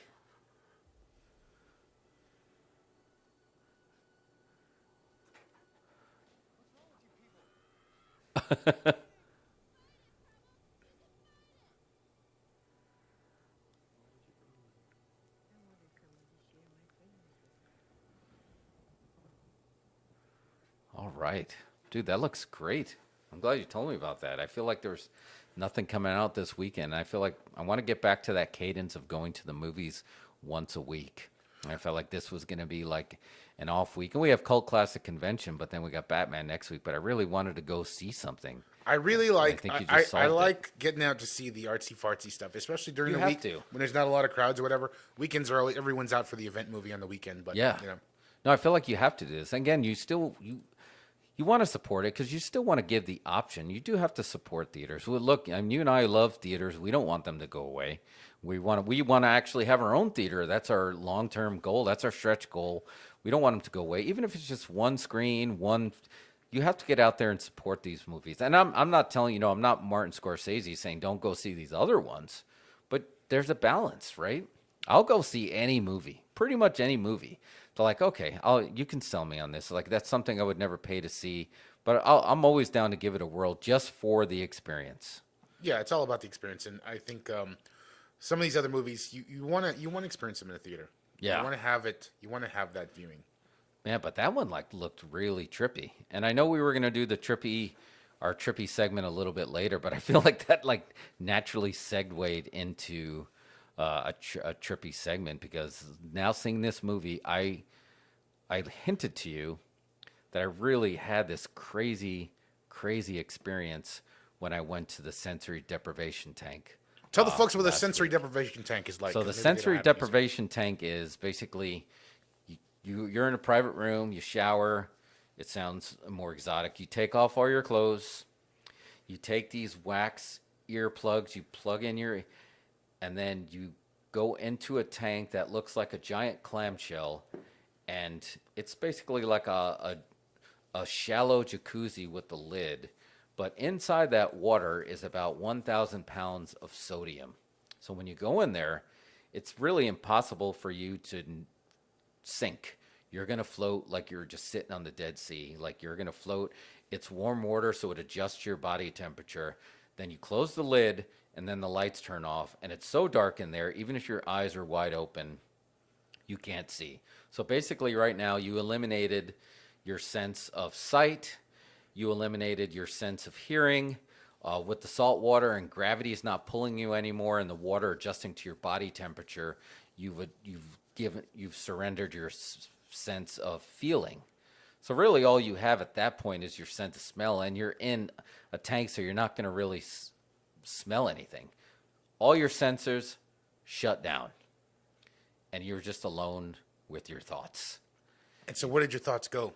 So my thoughts. So the whole idea is when you don't have anything for your brain to give you some feedback on, you're gonna start making stuff up, and that's kind of like transcendental meditation. You're gonna start.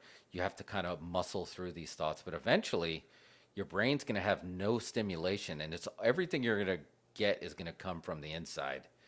So.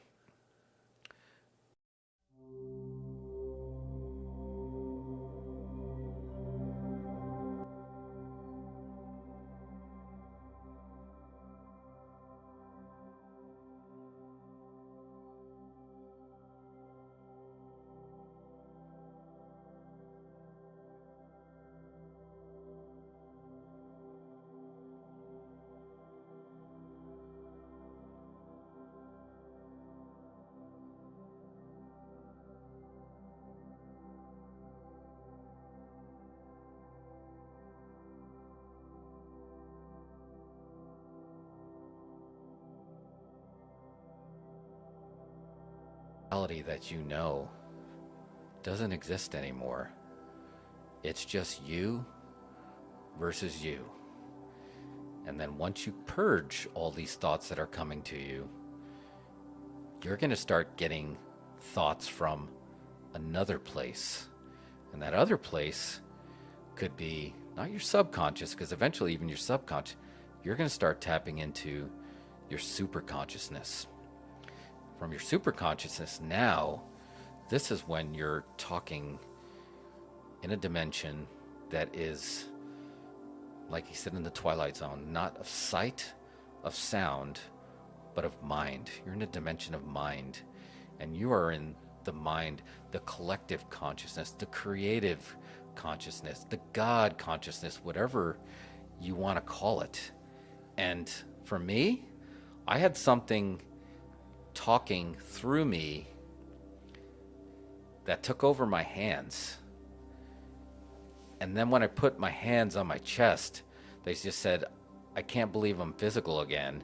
And they put their hands on my chest, but when I felt it on my chest, my sense of feeling came back, because I was like, wait a minute, whose hands are on my chest? Because it didn't feel like it was my hands.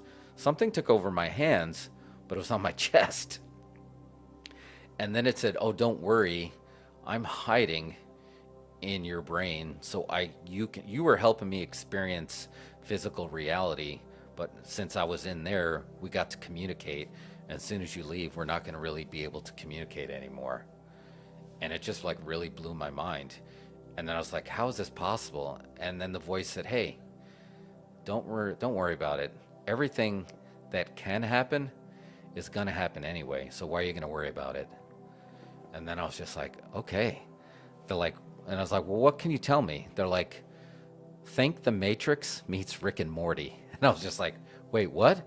And they're like, yeah, I knew you would get that. And I was just like, who is this?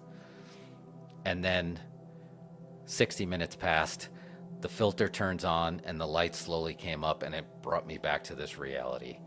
But it felt like I was in there for 10 minutes, but I was actually in there for 62 minutes. Dude, it blew my mind. That's wild. I need to try that. I would highly, highly suggest it to anyone. And I think you got to do it more than once.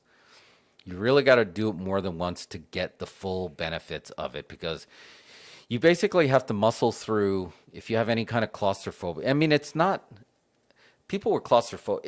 It doesn't feel claustrophobic, but some people just don't like even the lid. But you got to remember, if you start losing it, all you have to do is stand up and lift the lid, and the lights will automatically turn on. And Mike said it's every night going back for me. And Mike hit me to a little bit of this. There's just like a lot of those binaural beats. Because some people do tap music in there, and they try to get the binaural beats where you can basically have certain frequencies hit certain part of your brains. But it just depends on what you're trying to accomplish. The whole idea is it's supposed to give you a deep rest because you don't even have gravity to worry about. But these theta waves, it brings you to a part of your mind that you don't normally communicate with, because it's impossible. So we got lights, we got stimulations, and when you leave, you have to be careful. You actually have to go to like this relaxing part, and they actually give you fresh oxygen and they give you tea, because you can't just jump in the car and go, because it's basically the equivalent of being born again, and they call it baby eyes. Like the first time I did it, I got in the car a little bit too fast, and I felt like everybody was going 150 miles per hour. And I'm like, why is this radio so loud? And I had to turn on smooth jazz and stay in the right lane because it was just too much stimulation. But you got to do it. You got to do it. It's worth it.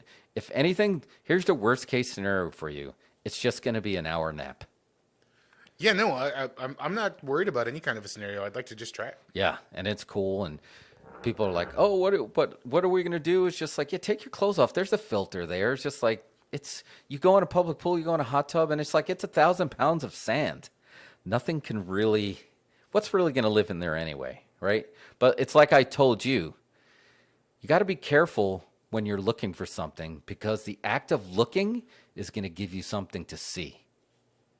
Boom. There it is. All right, what do you think? Let's take a quick be right back, huh? Yeah, let's take a quick BRB. Yeah, I need to get my baby eyes back to talking some pop culture. Hang on just a second. And we'll be right back. Cool.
3, 2, 1. 3, 2, 1. We are back. We are back. I was just laughing at Mike's comment. He's like, this "Be Right Back" image makes me wish I was in a universe where Ernest P. Worrell and Robin Williams made twins. The variants. That would be good. That would Jim be... Varney was a G. Yeah, he was. He was the first viral star. He was. Before there was a viral anything. Because he used to just bounce around to different commercial campaigns and different shows. Like, he was just his own thing. Yeah, he was his And own he'd thing. advertise all kinds of different products, right? But it was always just Hey, Vern. Ernest. Yeah, he was always there. But think about this. How many, he's got to be, I don't even know how many people did this, but he's in the top 3. The only 3 I can think off the top of my head that were comedians that created a character that actually eclipsed who they were as a human being, which like a lot of professional wrestlers can relate to that, is Ernest, Elvira, and Pee Wee Herman, right? Yeah. They were he's in those like categories. kayfabe actors. That's a good way to put it. He was bigger than them. I mean, Pee Wee only got 2 movies. Ernest got like 50. Yeah, he got a ton of yeah, and it's just like they eclipsed who they were as human beings. It's like if anyone, like when Ric Flair, they says Ric Flair's like, I have to be Ric Flair, where these actors, Tom Cruise doesn't have to be these actors when he goes home, but Pee Wee had to be Pee Wee. Ernest was Ernest. Elvira was Elvira. I mean, that's just, but yeah, I think you were right. He probably got the most mainstream eyeballs out of all 3 of them. 100%. Right? Because before he ever had a film, he had done thousands of commercials. Thousands of commercials. Yeah, it was the commercials that did it. I mean, what's the equivalent of that now? Like, do we even have that? Is there people creating, like, now we got heightened versions on social media, but these people are produced by somebody else. These were born from the minds of these people playing them, to the point where they literally created their focus, created their reality, and they became these characters. It was their gimmick. Flo, the progressive insurance lady, like, but is she even a comedian? Yeah, Tyler Perry. Yeah, but I feel like even Tyler Perry, like, he's Medea, but you also kind of know him as Tyler Perry. Where, well, I guess Pee Wee was in Batman Forever. No, not Batman Forever. But that was way past. That was way after, like, he had Yeah. gotten whatever. He got canceled for jerking off in a porno theater. Yeah, why? What was he supposed to do while he was there? Yeah, when you were jerking him off at The internet Denny's, what do you want? The internet didn't exist. Give him a break. But anyway, so speaking of movies, let's talk about one that dropped last week, because we're kind of pre-gaming for the Cult Classic Convention. Go check them out, cultclassicconvention.com. It's going to be February 25th through 27th here in Bastrop, Texas, by the same folks that put on the gas station where they shot the Texas Chainsaw Massacre. They're going to have, the big one for us, obviously, is Joe Bob and Darcy the Mail Girl are going to be there for some Q&A and some photo ops. But it just really got us thinking, because they're also doing somewhat a Weird Science reunion, but they're also doing a Texas Chainsaw Massacre, which is kind of in the zeitgeist right now, because our friend David Blue Garcia got the call after somebody dropped the ball. He got the call, come fix Texas Chainsaw Massacre. Cool, I live in Texas. Yeah, but dog, we got to fly you to Bulgaria to fix this. Okay. And that dropped on Netflix this week, so you want to do a quick review of that? That's why you always have your gear ready. Yeah, Always he have your literally gear had with his gear in his bag.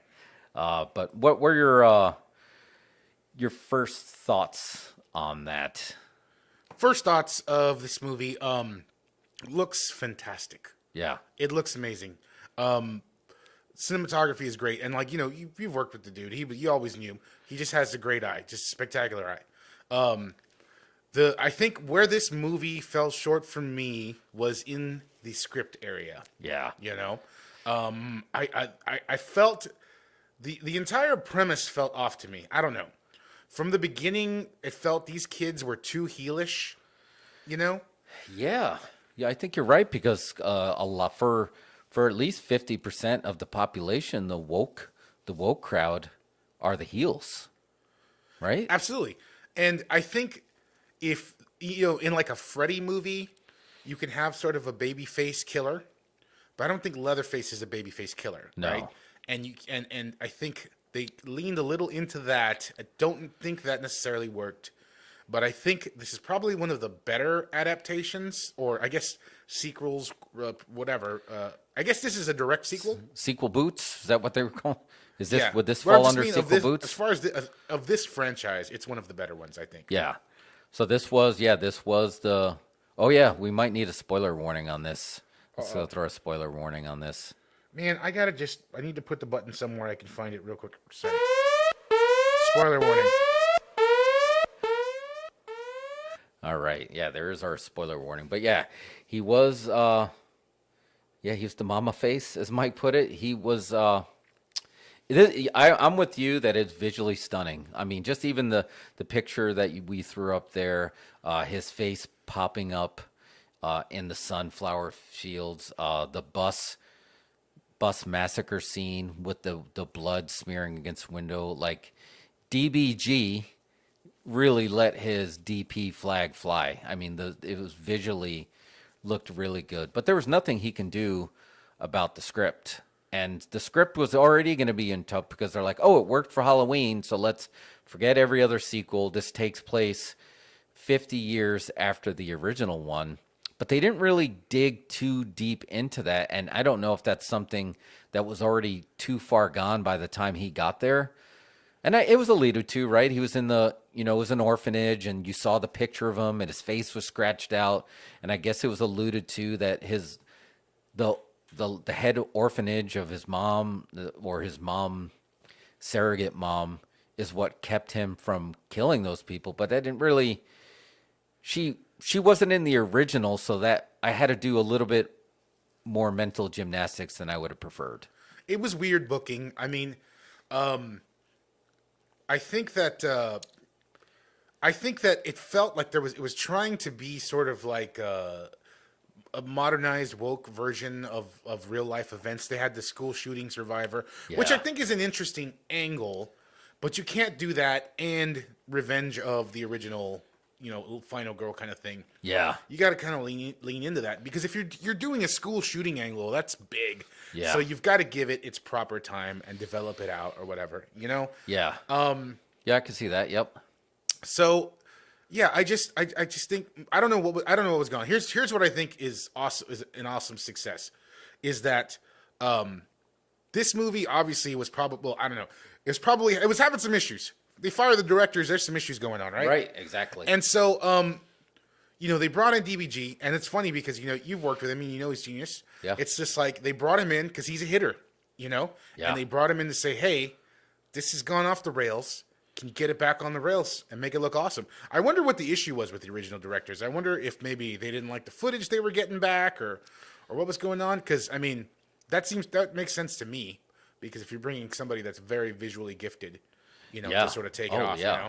And he's getting great buzz, and they're already, a lot of the articles that you're seeing, they're already trying to attach him to the sequel, and he's already making, he's already making gestures like he would be down for a sequel. And I'd like to see him from a sequel from the beginning, from the script inception stage, and let him and book him to his strength, because he, if he can make something that's not his look this beautiful, what can he make that is his? How beautiful is it going to look? Here's what I would just think that I feel like you could go that way.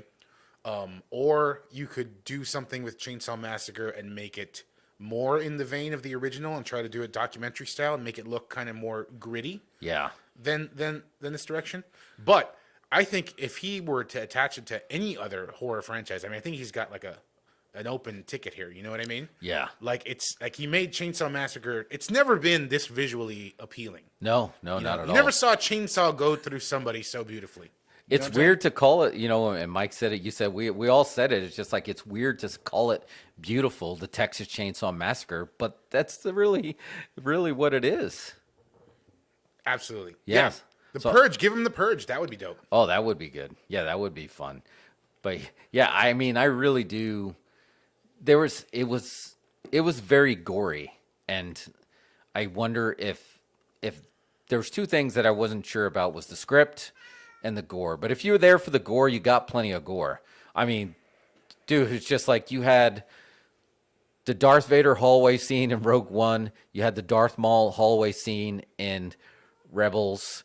You had Luke Skywalker hallway scene in The Mandalorian, and now you have the Leatherface bus hallway scene where I didn't know that they were going to go that far with it. Did you? Yeah, I thought so. They you know? did. They I don't think they really pulled any punches. And It's Netflix. You can go as far as you want. yeah, and they did. I mean, and there was two things that made me wince was that, and that yeah, there was 15-second skips. Yeah, it was gore, and that the ending one, the ending jump scare, which was basically the Friday the 13th jump scare. That one was unsettling for me. And I don't know if it was just because I was kind of cheering for, and I guess it worked. The sisters, they became the final girls, plural. And I really didn't see that coming, even though I clearly should have, because his body sunk and you knew he was coming back. So you shouldn't, but I didn't expect it to be that gory. Did you? I mean, I figured they'd go hard on the gore. You know, I mean, it's a Chainsaw Massacre movie. Even though the first one didn't have a lot of gore, Yeah. you need it now. The kids love it. The kids like the blood. Yeah, and they guts. were about the blood and guts, and they got it. But I liked that character, and it was just like a clean, like butter by head, and you're like, whoa. And the other thing that bothered me, and this is nothing of David. Like you said, David's got an open ticket. Give him, now that the Friday the 13th rights are freed up, give him those rights. Have him fix Friday the 13th series. Have him fix Nightmare on Elm Street. There's if you want to go back to IPs, this is your guy to fix it. So anything that I had problems with in this film, I don't think had anything to do with him. But they kind of leaned into, oh, cool, let's do the Laurie Strode angle where she's basically became a Texas Ranger. You know, the Sally character, Hardesty. She became a Texas Ranger and she was going to hunt him down. And then she never found him. And then when she did find him, she just got her ass kicked. Yeah, it was kind of a waste. To me, that was just there was too much going on. There was too many threads, and you couldn't really settle on one. The woke kids stood no chance. The woke kids bus were all goners. There was nobody there that was going to do it. The only one that could have done anything was the guy that they originally looked like they were going to book him as the heel, right? The redneck in that town. And then he turned into like, well, okay, now you're going to be happy somebody's there with a gun and maybe he's going to be the hero. But then once they took him out, there was no one there that can really, the woke bus weren't going to do anything. So you were waiting for that run-in from Sally, who's been waiting for this moment for 50 years. And I don't know, it wasn't a big payoff. I like what Mike says. He would start it with the massacre on the bus. That would have been a great kickoff point. Yeah. You know, very unsettling. Get rid of everybody early and then just have some survivors. You know. Yeah. Yeah, that was a little strange because there was already people that were getting whacked and then they went to the bus. So I guess starting with the bus would have been the way to go. But you know, once they took that guy out, there was just like you were waiting for that Sally run-in, and it really, at least like Laurie took the time to booby trap that house and still go after him and instead of fighting Chance. But this Sally didn't really stand that much of a chance. Yeah. And her kill was pretty gory too. Yeah, it kind of felt like an afterthought. Like, you know, it worked in Halloween, so let's do it here. I might have booked it like this. Like, if they were going for the gentrifuckers angle, I might have booked it like this. Because they started with that documentary on the TV, and you've got John LaRoquette. Oh, yeah, they got John narrating LaRoquette for the that. original Props Texas to Chainsaw that. Massacre documentary. Maybe if they're gentrifying, how about they bought the Chainsaw Massacre house? They're turning it into an attraction. They're turning it into a tourist trap. You know what I'm saying? Yeah, I like that. And then you know, Leatherface sees that shit on TV and he's like, "That's my house. I need to go get my house. Do something That's like my house. you know what I'm saying?" I like that a And lot. then he comes slaughters the looky-loos at the Chainsaw Massacre house. He gets his house back. Yeah. And go from there. I don't know. Yeah, I think they could have done that. Yeah, but yeah, again, and this was all after the fact, after he got called in to fix this. But it was mission accomplished. He fixed it. I mean, he gave them the movie. It's been #1 for a while on Netflix. So Yeah, I told you I really like the title font. Yeah, they went with the blue, right? David Blue. That's awesome. That was good, man. I was just like, I feel like, you know, working with him, it was just like, wow, okay, that's, I feel like now we can kind of fly that flag. Just like, cause yeah, he's a humble guy. He really is. But you can tell he has that arts feel when he's just like he asks for feedback, like, what are you thinking? But then he's also like, this is what I'm thinking. And he's just like, and then he found a way to make you feel like you meet in the middle, but he was actually making, I should pull up some of the shots that he actually came up with. I think I threw it on IG on the on that Western that I was always trying to get ideas from him and be like, how do you want to do it? I was like, well, what do you think? How should we do it? Yeah, no, How would it look? How do you think this would look? You think that's good? Oh yeah. Here, I don't know if we could. Let's go to the. The close up? Yeah, let's see if we can close up on this. So look at that. God, get out of here. But look at that shot he did, and this was like a silhouette shot in a ghost town here that we did. That looked cool. He got. There's Cola. Ignore. Wait, let me see if I can do another one. Here's another cool shot. I mean, he just got an eye, and then there was another one. He did this split thing, and I don't know. There was just something about like all his stuff that you realize that he's one of those gifted storytellers that he can tell a story with the pictures. And I think what you do. And that's motion pictures, right? That's what it's all about. And he just did a really good job. So I hope he gets his props. I want him. I would rather see him do. I think people are going to be there's going to be overtures for him now, and I'd like to see him get another franchise. If they want to revitalize him to do another franchise, I would go with something else over a Texas Chainsaw Massacre sequel, unless they did it something like you did. It's like, okay, now we're going to do a prequel, because they really did leave a lot of threads hanging there, because she was in charge of the orphanage, but she was the mom, but they really didn't explain, I guess the brother got run over by the truck, so he was gone. But what about grandpa? What about, the guy at the gas station? There was a lot of people, you don't know what happened. And at the end credits, you just saw Leatherface walking back to the house. Are they all still there? But I'm assuming they're all dead, right? Because it's been a long time. It's been a long time. So how young was Leatherface in those films? So they all have to be gone. I mean, Texas Chainsaw Massacre is a tough IP. Yeah. I mean, to me, Texas Chainsaw Massacre is like in the Museum of Modern Art or something. The film is actually in there. Back when it came out, you have to go watch it at the museum. That's one of the only places that would play it. To me, that movie is like a magic eye painting, where if you're watching it with, kind of just like not really paying attention, it just looks like a bunch of mess.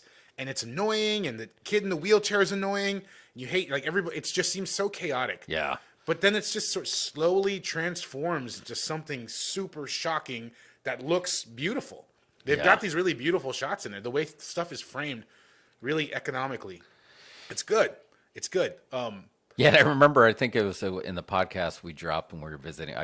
We dropped it today as a flashback in honor of Texas Chainsaw Massacre and Cult Classic. But I was like, well, this was like a student film, right? And you're like, no, this was like they had some budget for it too. Which one? The original Texas Chainsaw Massacre. Oh yeah, like I said, it looks like that. Oh, Texas Chainsaw Massacre needs to be sold to Blumhouse, done on the cheap, Toxic Avenger type IP. That's what Mike's thinking. Yeah, keep it cheap. That's where I think that movie needs to be gritty. That's the charm of it, Yeah. right? Because it really is. Because I mean, for me, there's just something about 70s horror that it felt like all bets were off. It's like, bleak. Yeah, it was very, like, all bets were off. So they had that feel, right? Like, we see that in a lot of, like, we watched, like, Mother's Day on the last drive-in and Class of 84. It's very bleak because it's just, like, there's a lot of, like, straight up, like, people getting raped and the way they're murdered and, like, or even, like, The Hills Have Eyes, that kind of stuff. Like, everybody, there's just always that sense of danger, and it's gritty, and it had nothing to do with big budget. It was just really cutting edge stuff, and you can do that on the cheap. So I would be curious what the budget was on this. I think it was like 10 million. 10 million. I mean, they did film a Texas ghost town in Bulgaria, right?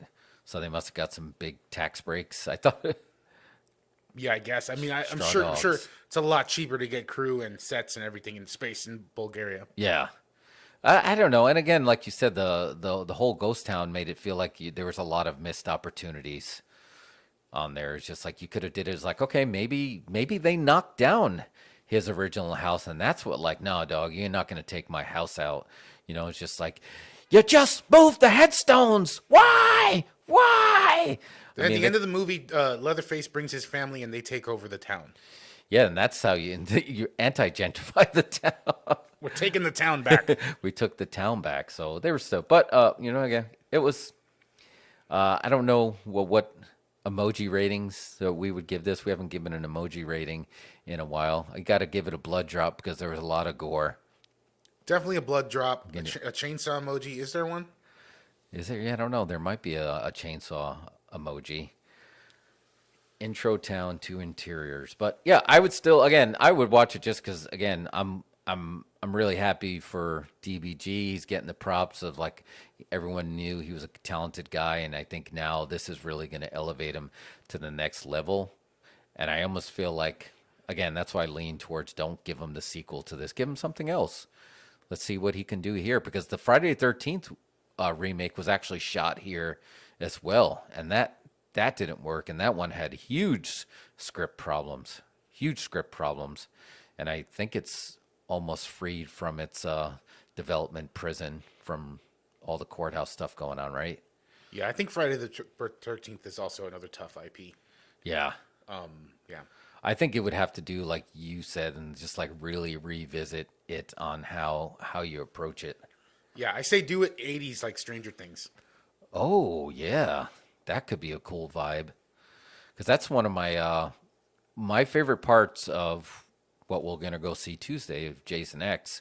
One of my favorite parts is when they get into the metaverse, that holodeck there, and they really do try to capture what looks like it is the 80s with the campers and stuff. And I think that's a lot of people have fun with that with Stranger Things, is capturing that 80s vibe, which I feel like now, after watching Vanilla Sky, to jump back on that, I feel like the 90s is about to go through that, what the 80s went through, right? Yeah, I Because think now we're it's about like there. really, really, really evident 90s music, anything Cameron Crowe, like Cameron Crowe might be the new John Hughes, where you go revisit and you're like, oh my God, look at those clothes, look at the hair, listen to that music. Like, I feel like that's going to be the Cameron Crowe go-to. Yeah. Yeah. In my opinion, the most 90s movies of all time is Singles. Okay. Matt Dillon. Was that the one? That was Ben Stiller, right? No, This one? it was that's not Ben with Stiller? Matt Dillon. Oh, Matt Dillon. Yeah, I was thinking. It's like in Seattle back in the grunge era. Oh my God, I think you're right. That is so 90s. But I think it is going to have its. And I was wondering, like, when does that actually happen? And right now, with the 2000s to 2010s, it's really hard to put your thumb on what it was. And I felt like that was happening with the 90s. But now XM has a 10 spot, and it's capturing the movies just from that decade. And now you're like, oh, it has begun. Hackers is close. Hack the Planet. Hackers is very close. That's on pretty feeling, 90s yeah, as and well. feeling that pretty 90s too. So cool. Well, I think that's a wrap. I did not finish Primo's beer because that thing was hitting like a brick, but it is delicious. So want to wrap it up, and then what do we got to plug? We got to plug. We'll have some clips from this show. If you don't want to watch through live, we'll break through. We dropped our podcast again, talking about the Texas gas station, and then last week we dropped our Cody podcast that's on there. Our numbers are doing well. Our podcast is going up and to the right still. So Excellent numbers. Mike, help us out with our numbers, though. We yeah, need your Mike, help. and remind us. We have to ask you about this app that we saw that was just like, oh man, this seems shady as hell. But don't forget to like, subscribe, share, all that stuff to help the algorithm get unconfused about us. I think they're just really confused. So I think the best way to end this is with our sponsors who don't know there are sponsors yet. So let's go out. You want to go out on a Stroh's commercial? Yeah, okay. Yeah, let's go out on a Stroh's, and then we'll see you guys next week.